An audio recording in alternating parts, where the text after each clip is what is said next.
नमस्कार, जय हिंद। आज हम बात करते हैं बहुब्री समास के बारे में।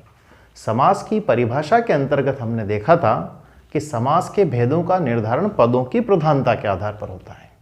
किसी समास में पहला पद खास होता है, किसी समास में दूसरा पद खास होता है, किसी समास में दोनों पद खास होते हैं और किसी समास में न पहला पद खास होता है न दूसरा पद खास होता है, बल्कि तीसरे पद अर्थात अन्य पद की प्रधानता होती है। तो जिस समास में न पहला पद खास हो न दूसरा पद खास हो, बल्कि दोनों मिलकर एक तीसरा अर्थ देते हों, वहां पर बहुब्री समास होता है। तो इस समास के अंतर्गत पूर्व पद यानी कि पहला पद और उत्तर पद यानी कि दूसरा पद दोनों गौण हो जाते हैं और एक नया अर्थ निकल कर आता है। तो ऐसी स्थिति में हम उसे बहुब्री समास कहते हैं। जैसे एक सीधा सा उदाहरण है जलज।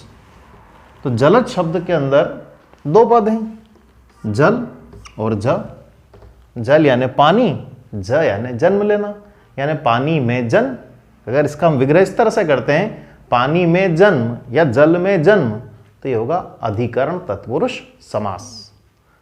लेकिन यहाँ पर अधिकरण तत्पुरुष समास नहीं है, क्योंकि जल में जन्म तो बहुत सारी चीज़ें लेती है। मछली भी जल में पैदा होती है, दूसरे कीड़े मकोड़े भी होते हैं, शैवाल होती है, अन्य तरह की घास होती है, यानी बहुत सारे मगरमच्छ होते हैं और भी बहुत सारी चीज़ें पानी में पैदा होती हैं। लेकिन हम सबको जलज नहीं कहते हैं। हम जलज किसे कहते हैं? केवल कमल को। तो ये जो जलज शब्द है, जल में जन्म लेने वाले बहुत सारे चीज़ों से हटकर केवल एक कमल विशेष के अर्थ में रूढ़ हो गया है।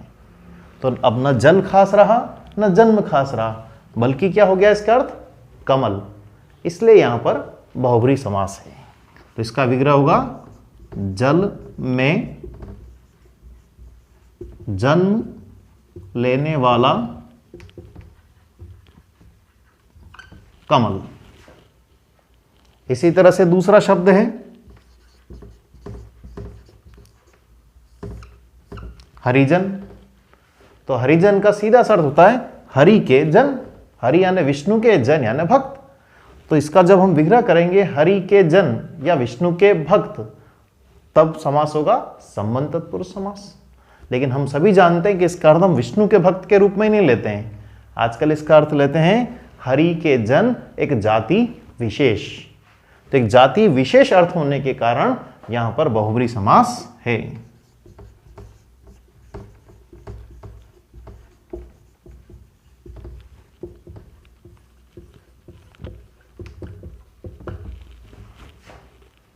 इसी तरह से एक शब्द और है तिरंगा। तो इसका जब हम विग्रह करते हैं तो सीधा सा अर्थ है तीन रंगों का समूह। कोई से भी तीन रंग हो सकते हैं, लेकिन हम सभी जानते हैं क्या कोई से भी तीन रंगों की बात नहीं हो रही है। तीन रंगों वाले भारतीय ध्वज की बात हो रही है। कोई से भी तीन रंग अगर हम इसका इस तरह से विग्रह करें कि तीन रंगों का समूह, तो ये आपके द्विगु समास में चला जाएगा। लेकिन यहाँ इसका विग्रह इस तरह से नहीं होगा। हम इसका विग्रह कैसे करते हैं कि तीन रंगों वाला भारतीय ध्वज।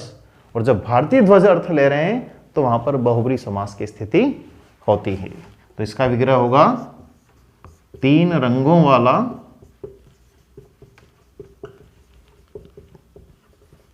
भारतीय ध्वज। तो इसके तीन उदाहरण हैं। अब हम थोड़े और उदाहरण देखते हैं। अब हम इसके थोड़े उदाहरण देख लेते हैं। जैसे कि पहला उदाहरण है चतुर्भुज।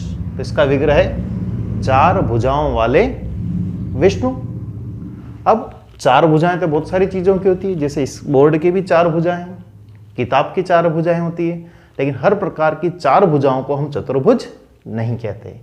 ये चतुर्भुज शब्द चार भुजाओं वाले विष्णु के अर्थ में रूढ़ हो गया है, इसलिए यहां बहुब्री समास है।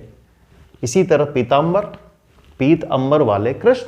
अब पीले कपड़े तो कोई भी पहनता है, पीत यानी पीला, अंबर यानी वस्त्र। तो जो भी पीले कपड़े पहन ले, हम सबको पीतांबर नहीं कहते। अब ये पीत और अंबर, ये दोनों शब्दों की तुलना में अर्थ क्या हो गया है? कृष्ण हो गया है। तो यहां पर बहुब्री समास है। इसी प्रकार एक शब्द और है वज्रदेह। तो वज्र के समान देह वाले हनुमान। अब हम सभी जानते हैं कि इंद्र के हथियार का नाम वज्र है, जो कठोरतम वस्तु है। तो हनुमान जी के शरीर के अंग वज्र के समान कठोर थे, इसलिए हम उनको वज्र देह कहते हैं।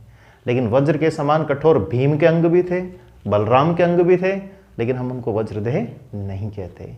यहाँ वज्रदेह शब्द हनुमान के अर्थ में रूढ़ हो गया है। वस्तुतः बहुब्री समास जो है वो अलग से समास नहीं है। जो दूसरे समास हैं उनमें से कोई शब्द जब कोई खास अर्थ देने लगता है तो बहुब्री के अंतर्गत आ जाता है। जैसे हमने चतुर्भुज की बात करी, तो जब इसका विग्रह करेंगे 4 भुजाओं का समूह तो द्विगु समास में चला जाएगा।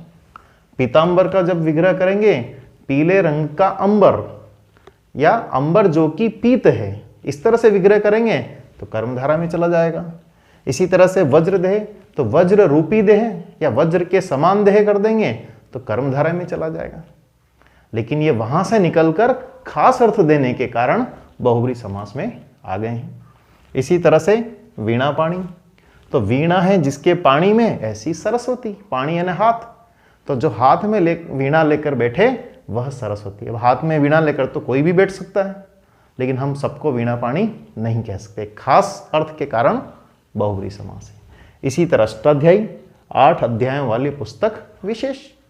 पाणिनिकृत, तो पाणिनि ने जो किताब लिखी उसका नाम अष्टाध्यायी है। और किताबों के नाम भी अष्टाध्यायी हो सकते हैं, और किताबों में भी 8 अध्याय हो सकते हैं, लेकिन अब ना 8 मुख्य अर्थ है न अध्याय मुख्य अर्थ है। मुख्य अर्थ क्या है? पाणिनि द्वारा लिखी गई किताब, इसलिए बहुब्री समास है। इसी तरह गिरिधर, तो गिरी को धारण करने वाले कृष्ण। हम सभी जानते हैं कृष्ण ने चट्टे उंगली पे पहाड़ उठाया था। इसी तरह का पहाड़ हनुमान जी ने भी उठाया था जब लक्ष्मण मूर्छित हो गए थे। लेकिन हम हनुमान जी को गिरिधर नहीं कहते हैं, कृष्ण को गिरिधर कहते हैं। तो ना तो हम यहाँ गिरी शब्द खास रह गया है, ना धर शब्द खास रह गया है। इस पूरे शब्द का अर्थ क्या निकलता है? कृष्ण। तो खास अर्थ देने के कारण यहाँ पर बहुब्री समास है। इसी तरह से कनफटा, अब हम सभी जानते हैं कि एक साधुओं का एक संप्रदाय होता है जिसको हम कनफटे साधु कहते हैं। ये साधु अपने कान में भारी भारी कुंडल पहनते हैं और उन कुंडल के वजन से इनके कान फट जाते हैं, इसलिए इनको कनफटा साधु कहते हैं। तो ये भी एक खास संप्रदाय की बात है। फटे हुए कान, कटे हुए कान सामान्यतः किसी के भी होते हैं। लड़ाई झगड़े में कान कट जाए या कान फट जाए, बम विस्फोट में कान फट गया, तो उसको हम कनफटा नहीं कहते हैं। खास संप्रदाय की बात हो रही है, इसलिए बहुब्री समास है। इसी तरह मंद बुद्धि, मंद है जिसकी बुद्धि, ऐसा वह किसी खास व्यक्ति की बात हो रही है, मंद बुद्धि व्यक्ति की, इसलिए यहाँ पर बहुब्री समास है। इसी का विग्रह अगर हम इस तरह से कर दें कि बुद्धि जो कि मंद है, यानी बुद्धि की विशेषता है कि मंद है, अगर ऐसा विग्रह करते हैं तो यहाँ पर कर्मधारय समास होगा। तो कुल मिलाकर बहुब्री समास के अंदर एक ही बात ध्यान रखने की है कि बहुब्री समास के उदाहरण दूसरे समासों में होते हैं या दूसरे समास के उदाहरणों से मिलते जुलते होते हैं। ये सब उदाहरण किसी और समास से ही यहाँ पर आए हैं, लेकिन खास अर्थ देने के कारण अब ये बहुब्री समास के अंतर्गत मान लिए गए हैं। तो ये बहुब्री समास और उसके उदाहरण है। आज के लिए इतना ही, अगली क्लास में फिर मिलते हैं। तब तक के लिए नमस्कार, जय हिंद।